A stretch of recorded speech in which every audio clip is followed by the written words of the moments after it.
Hello everybody, it's Mr. Learn, and today I'm here in the courtroom with my fellow judgeman Allons, and today, in celebration of the last JJK episode, which by far was my favorite episode in the series personally, I wanted to go ahead and look further past the JJK spectacle and really break down how broken Higuruma's ability truly is. So instead of talking about who in JJK can beat the allegations, which Gambler and Ronin both have done on their channels, why not take a handful of your favorite fictional characters who can range from, a normal guy to universe-ending gods. You guys heard me right, we will not be holding back today, and we will be truly putting Higuruma's ability to the test against some of your favorite characters.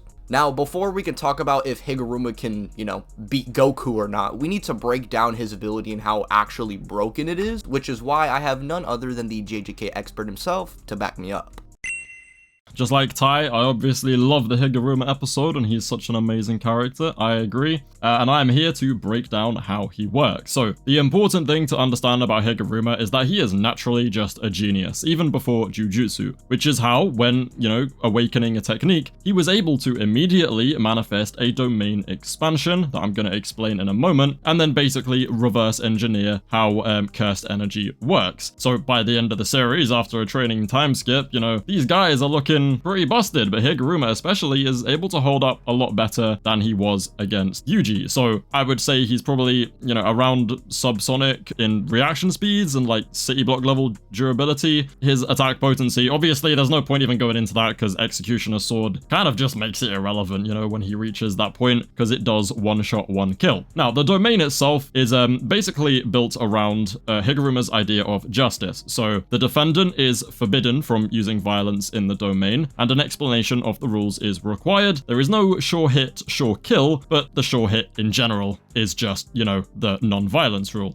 So Judgment knows everything about Higuruma's opponent, and will just pull up a random crime that this person committed. Higuruma doesn't actually know what Judgment knows. That's very important here, which means the defendant has a chance to plead their case. Innocent, guilty, or some kind of complicated, extenuating circumstances like with what Yuji tried. The difference maker is that Higuruma has an evidence slip, which may or may not contain evidence that proves they committed the crime, which is how you end up in the situation Yuji was in, where you can try and make up an excuse and it will be immediately disproved by the evidence that Higuruma reveals. Which means that anybody who's, committed enough bad crimes to go in there and get accused of a bad crime is going to be in a lot of trouble, because I don't see how they're going to be making up excuses for, taking out a city or something, for example. A lot of these characters are going to find themselves kind of screwed over, especially if they have abilities that can be stripped from them, because the penalty is confiscation. And if it's bad enough, it's confiscation and death penalty, basically meaning that you are stripped of your weapon, and if you don't have a weapon, you are stripped of your technique or ability, and if you don't have a technique or ability, you are stripped of what is essentially the essence of your power system. Death penalty means he gets the Executioner's Sword and one-shot kills. That's it. That's all you really need to know for Higuruma. I guess I can mention, he gets domain amplification and reverse curse technique, but that doesn't really matter here. It's more about his abilities. We are mainly looking at who can hold up in the court of law against Higuruma specifically, as that is, his greatest strength. As far as the characters that Higuruma will be going up against, I decided to rank them into different specific tiers. The first tier of characters will be the ones attempting to debate Higuruma outright and may or may not actually have a chance in successfully pleading their case. Either that, or simply they are just good people and I don't think Higuruma would plead them as guilty. The group of characters I have here are Saul Goodman, Daredevil or Matt Murdock, Naruto, Batman/Bruce Wayne, Monkey D. Luffy, and Ben Tennyson. Now, Saul, despite being someone who's very skilled as a lawyer and almost can get away with anything, Higuruma's domain has strict specifications that simply Saul would inevitably be caught by. I mean, this is just the list of crimes alone that Saul has committed that Judgment can just randomly pull from. However, due to the defendant having a chance to plead their case, depending on which crime Judgment specifically pulls, I actually could see Saul making a pretty good case here and potentially cheating a win. However, more times odds than not, I definitely think he's going to be pleaded guilty, and Saul, unlike pretty much everyone else on this list, is not physically capable, like, at all. I could probably have a chance at beating up Saul Goodman. You could probably beat up Saul Goodman, but we wouldn't. We love that guy. He's the GOAT. But yeah, one strike with the mallet, and it's GG's for my GOAT Goodman. But I will say this would be the second greatest interaction between fictional lawyers, as the first would be none other than Higuruma and his next opponent,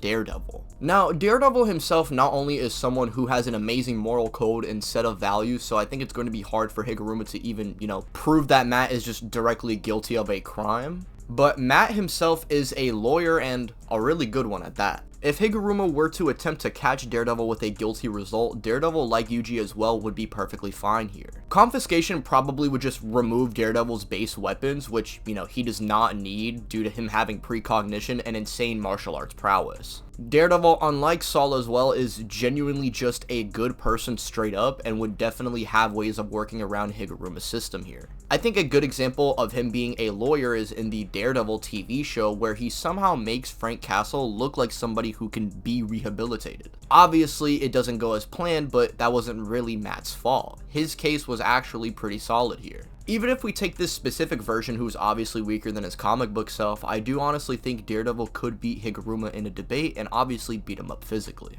Now, I think another character that would be pretty similar to Matt's case, but if anything, he would just have a better chance against Higuruma, would be Naruto. I just think this guy is genuinely too good of a person to be hurt by Higuruma's domain. Within Higuruma's set of laws, I honestly think there are two crimes that he could potentially bring up. The first one being when Naruto stole like a secret scroll back in part 1, which, obviously got returned to anyway. Or he could even plead the fact that he was in distress, but, Naruto is a good and genuine person, so he probably wouldn't lie here. And the other crime that I think Higuruma were to attempt to maybe plead Naruto as guilty here with is, the fact that Naruto murdered that one guy back in Shippuden. However, I think he would have a Yuji moment here where Naruto in fact would take accountability, but Higuruma would know that for one, Naruto wasn't trying to directly murder him, rather take out a highly profiled criminal who was in fact a kill-on-sight ninja, and it just so happened to be someone else right after Naruto dealt the finishing blow. But also, there's the fact that Kurama was influencing Naruto at this point, meaning I do think Naruto just pulls a Yuji and manages to come out on top. Meaning if you are able to do this, you technically are able to beat Higuruma. And I think another character that can technically do this as well is none other than Batman. Batman, at the end of the day, is someone that wants to do good and is even accepted by the justice system in DC, so I don't think Higuruma would be able to take out Batman unless it's the Ben Affleck version, which, yeah, that Batman deserves to get Executioner Sword to the face, like, no exceptions. Now, I think another character that might be able to pull a W here with sheer charisma alone is Monkey D. Luffy. Now, Luffy does have a lot of crimes on his record, don't get me wrong. However, I do believe he could not only draw Higuruma in with sheer charisma, that is literally implied to be one of Luffy's biggest strengths, being able to turn his foes into his greatest allies, but Luffy could just flex his Conqueror's Haki and potentially knock Higuruma out cold. Now, if you don't think this works and you think he solos Gear 5, that's all fair, but Confiscation would either remove his Haki or his Devil Fruit, meaning Luffy would have one or the other to rely on. And if I'm being honest, Luffy could probably just stall Higuruma out anyway, but I feel like if Luffy was literally plopped into Yuji's position, I do think Higuruma would reluctantly plead him as innocent. Now, Ben 10 is an interesting one here because we actually have seen him debate in court with the, literal watchers of the multiverse, but now he has to face Mr. Oraman in his domain. A cool thought that I had here was maybe Ghost Freak, if he were to take over, let's say, depending on obviously the era of Ben. Maybe Higuruma could specifically exorcise Ghost Freak instead of Ben because he can obviously distinct the difference between two souls. But other than this, I honestly don't see Ben really losing here. He's genuinely a good person at heart and wants what's best for the planet. And another character that I forgot to mention on the list but is going to be appearing on here. You see, Mark has made mistakes and indirectly got people killed. A lot of people killed, especially in the comics. But ultimately, his hero's journey isn't really one of being a better superhero, but rather being a better man. And a part of that journey is acknowledging what he's done wrong, but Higuruma knows Mark simply does what... And a part of that journey is acknowledging what he's done wrong, but Higuruma knows Mark simply does want what's best. And similarly to Yuji's case, he would plead Mark as innocent. And these guys, in my opinion, get the green light against Higuruma, whether it's through their sheer charisma or moral code alone. But what about characters who aren't so lucky? Well, I'm gonna let Allons handle that.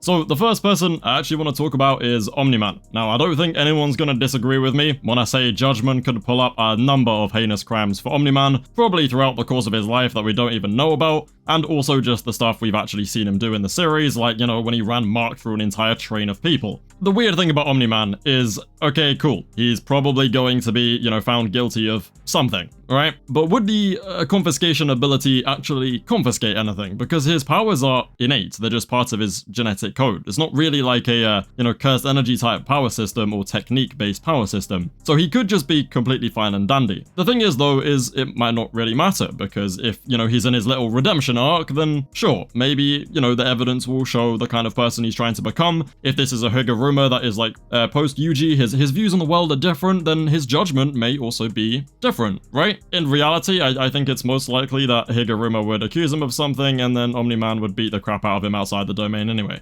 Obviously, if he gets hit by the one-shot sword, what's he gonna do about it? He's gonna fucking die, but it is what it is, right? That kind of brings me on to my next one, which is a lot more interesting, because I can make an argument for this guy losing his powers, and that is Homelander.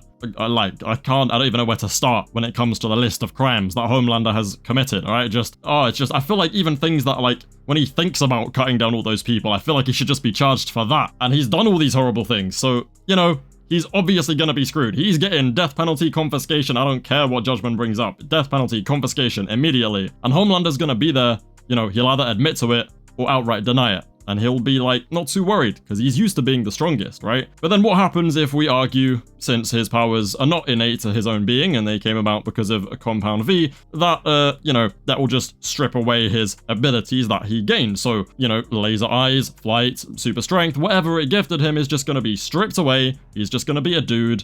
Nothing's going to work out for him, and he's going to get schlopped on the head with that executioner's sword and die. I honestly can't really make a case for Homelander here, especially because, you know, I feel like he's not necessarily as far above Higuruma as some of the other characters in this video are when it comes to stats. So regardless of how it goes, I don't see him walking away from that. Interesting ones we could kind of ponder about are people like Doflamingo, Madara, and Pain even. What I find kind of interesting here is it gets a bit weird where Doflamingo, in my opinion, is just like, I don't know, he's just done some horrible things. Kind of irredeemable, to be honest, and I don't feel like Higuruma's actually gonna show much sympathy for that. But at the end of the day, it's kind of the same situation with Luffy, where he'll either lose a devil fruit or his Haki, and it's not like Higuruma's putting up a fight against either of those things, regardless of which one's left. Madara and Pain, though, this is a bit interesting, alright? It's a little bit interesting, because they kind of have similar ideologies to Higuruma, I guess. Like, they're kind of fed up with how weak and ugly and, you know, painstaking the world is, right? Which is basically what happened with Higuruma. So before redemption,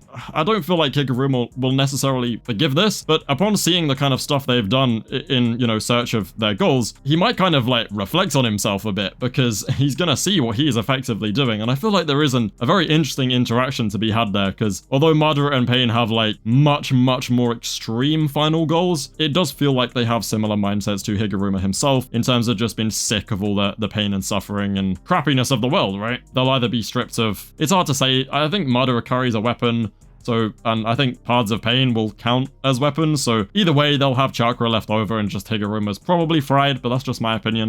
Now, I think one villain that definitely needs to be addressed is, of course, Frieza. If you don't think Frieza just, like, legit doesn't scream and that alone doesn't indirectly kill Higuruma and blows the planet up, then yes, if Frieza is pleaded guilty of his crimes, and if he's touched once with the executioner sword, that boy is finished. However, I believe it actually matters with whether or not you are using DBZ or DBS Frieza. As by the point in Super, the power creeping and power scaling in general is just so wonky and crazy that reality warping and legit breaking the laws of physics are things that by this point the Z Fighters are very much used to. So to say higher dimensional characters, or really most characters with abilities to transcend the very universe itself with their power alone, I think it's very possible to say that the Executioner Sword wouldn't work here. I mean, to say the sword is literally an end-all be-all to everything in fiction, this would be considered a no limits fallacy. So a line inevitably has to be drawn somewhere here, especially for someone like Higuruma who can run out of stamina and energy and still be overwhelmed even despite finding people guilty. It's very much possible for him to get the jump on Space Hitler here, but it's just as likely for him to be caught lacking, which is something to keep in mind in general for Higuruma matchups and something that Allons brought up earlier. Now this brings me to the final character on this list, which of course is none other than Son Goku. Alright guys, we're about to answer the question, can it be Goku? Can it be Goku? No. I feel like this interaction specifically could be cool, especially for Goku's character, as he's looked at as this beacon of hope to a lot of us. Yet, in this specific battle against a regular guy, Goku is the one who's powerless, and must confront his darkest moments. Higuruma, of course, would bring up Goku murdering Grandpa Gohan, which Goku would probably just say he was a Great Ape and he wasn't at fault. However, Goku losing his ki really doesn't matter, as even as a child before learning how to access this power, he was already superhuman and was surviving bullets and destroying stones, so imagine what a regular human Goku would be now by the end of Super due to him just surpassing his physical limits time and time again. Point being, this now turns into the Itadori situation once again, but only now Higuruma probably just doesn't have a physical advantage at all, despite being inside the domain. And Goku as well has also experienced the martial arts, so Higuruma's not going to be tagging him anytime soon. I think one thing that could be cool that Higuruma maybe catches on is that Goku is only abiding by these specific laws because he wants to fight Higuruma at his best.